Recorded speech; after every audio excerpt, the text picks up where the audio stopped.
A little crab scurried by my feet as I left footprints behind me. I was walking on the warm sand towards the rocky part of the beach. That was the only way home. Along the way, I met up with one of the hula dancers from the luau earlier. She told me that they were having a late-night luau and that I should stay. I looked back towards the group of people. It looked like a lot of fun with all the decorations and food. But I was tired, so I decided to go home. She shrugged and walked back to her friends. I kept walking. I started to wish I had stayed at the luau after going a ways. My feet hurt from the hot sand, and I was beginning to become even more tired. I decided to take a small detour to the water to relieve my burning feet. The water felt good, besides the fact that it was very cold. After feeling my feet start to numb in seconds from the almost icy water, I continued on my journey home. The sand became a little cooler as the sun was setting, and there were now patches of shade to rest in.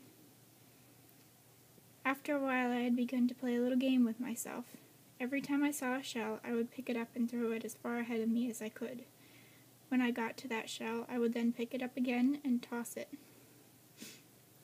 Eventually, when I hit rock, I decided to end my game and keep my focus on getting home. I put my shoes on and climbed up the first patch of rock.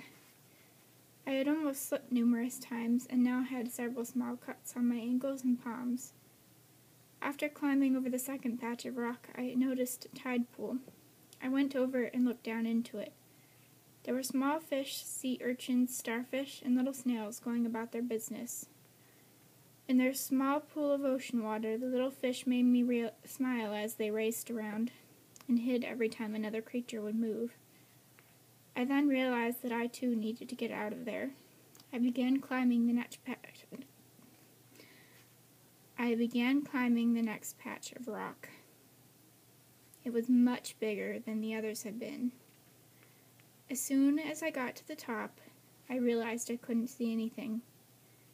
A large clump of palm trees were sitting right in front of my view.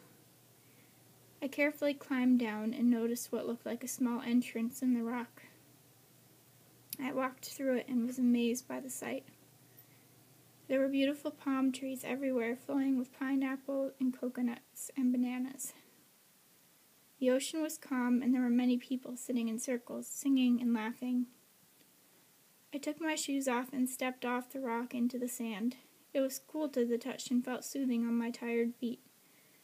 As I walked towards a group of people, the water came up and hugged my feet as I walked.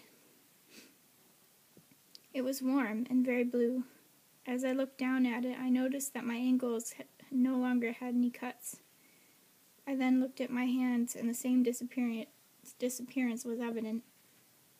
Once I got to the group I was headed towards, I began to feel relaxed and rested. "Where are we?" I asked calmly. "Home," one of them responded. As soon as I heard the word home, I knew exactly where I was. I was home, all right. Home, sweet home. But not just any kind of home. The kind of home where a person like me stays forever. Because this kind of home is true paradise.